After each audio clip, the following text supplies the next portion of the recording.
जय हिंद। मैं हूं अर्सला खान। लाइफ टाइम्स के ग्लोबल नेटवर्क के साथ आप सभी जुड़ चुके हैं। काम के बाद के नए एपिसोड में आप सभी का स्वागत है। विंटर सीजन की शुरुआत हो चुकी है। इस दौरान एक जरूरी चीज होती है गीजर, जिसका इस्तेमाल लोग खूब करते हैं। और अगर आप भी उन्हीं लोगों में से हैं जिन्होंने लंबे वक्त से गीजर का उपयोग नहीं किया है, तो आपको गीजर की मेंटेनेंस और सर्विस पर ध्यान देने की ज़रूरत है। ऐसे में अगर आप अपने पुराने गीज़र की सर्विस करवाना चाहते हैं तो कुछ बातों पर ध्यान देना ज़रूरी होता है। दरअसल गीज़र में वक्त के साथ साथ पानी के कारण स्केलिंग इकट्ठी हो जाती है, जिससे हीटिंग एफिशिएंसी कम हो जाती है। ऐसे में बेहतर होगा कि आप गीज़र की सर्विस के दौरान टैंक की अच्छी तरह से सफाई कराएं। इससे गीज़र अच्छी तरह से काम करेगा और बिजली की खपत भी कम होगी।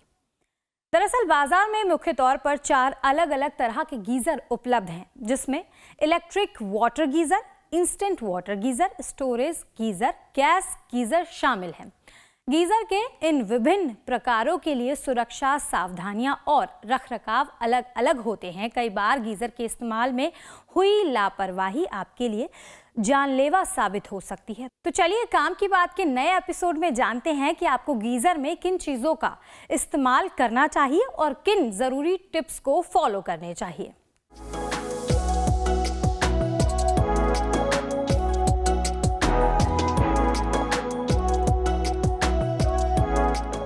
सही तापमान पर सेट करें गीजर।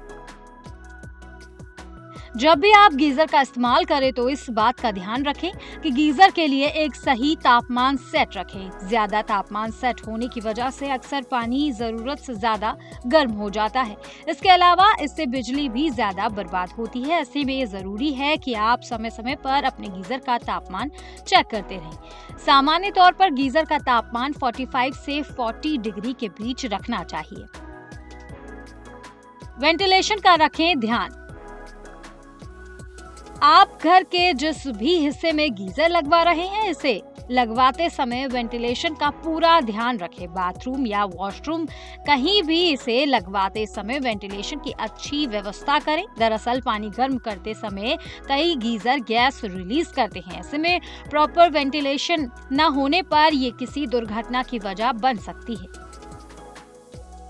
स्विच ऑन करके ना करें गीजर का इस्तेमाल।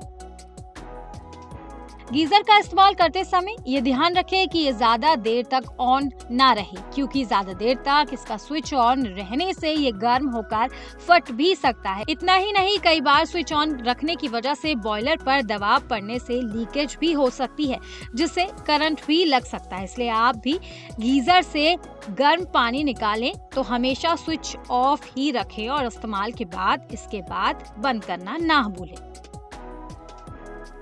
इस्तेमाल से पहले जरूर कराएं सर्विस। ठंड आते ही अगर आप भी गीजर का इस्तेमाल करते हैं तो बिना सर्विस इसका उपयोग ना करें। इसके अलावा सर्दियों में भी हर 6 महीने में इसकी सर्विस कराते रहें। इससे गीजर में किसी भी तरह की परेशानी का पहले ही पता चल सकेगा और आप किसी भी दुर्घटना से बच सकेंगे। इसके अलावा घर में गीजर हमेशा प्रोफेशनल से ही लगवाएं, क्योंकि इसे इंस्टॉल करने में हुई छोटी सी गलती भी इसे बड़ा हादसे की वजह बन सकती है। तो ये कुछ थे जरूरी टिप्स जिसके इस्तेमाल से आप सभी अपने गीजर की देखरेख कर सकते हैं। अब जानते हैं कि हीटिंग एफिशिएंसी कम होने पर क्या करना जरूरी होता है। हीटिंग एलिमेंट गीजर का एक सबसे अहम हिस्सा है। ऐसे में गीजर की सर्विस करवाते समय हीटिंग एलिमेंट सही से काम कर रहा है या नहीं, इस बात पर ध्यान दें। अगर हीटिंग एलिमेंट ठीक से काम नहीं करता है तो गीजर पानी गर्म करने में ज्यादा टाइम लगाएगा और बिजली की खपत भी ज्यादा रहेगी। Safety valve. गीजर का उपयोग करने से पहले पाइप की कंडीशन और सेफ्टी वाल्व का भी ध्यान रखना जरूरी है। अगर गीजर का सेफ्टी वाल्व ठीक से काम नहीं करता है तो इससे कोई हादसा होने की संभावना बनी रहती है। वहीं अगर वाल्व या पाइप में कोई लीकेज या जंग लगने की समस्या है तो इसे तुरंत ठीक कराएं। थर्मोस्टेट। पानी को सही टेम्परेचर पर गर्म करने के लिए गीजर का थर्मोस्टेट जिम्मेदार होता है। अगर आपके गीजर का थर्मोस्टेट सही तरीके से काम नहीं कर पा रहा है तो ऐसे में पानी पर्याप्त गर्म नहीं होगा या फिर ज्यादा गर्म नहीं होगा। इस कंडीशन में बेहतर होगा कि आप अपने गीजर के थर्मोस्टेट की जांच कराएं। वायरिंग।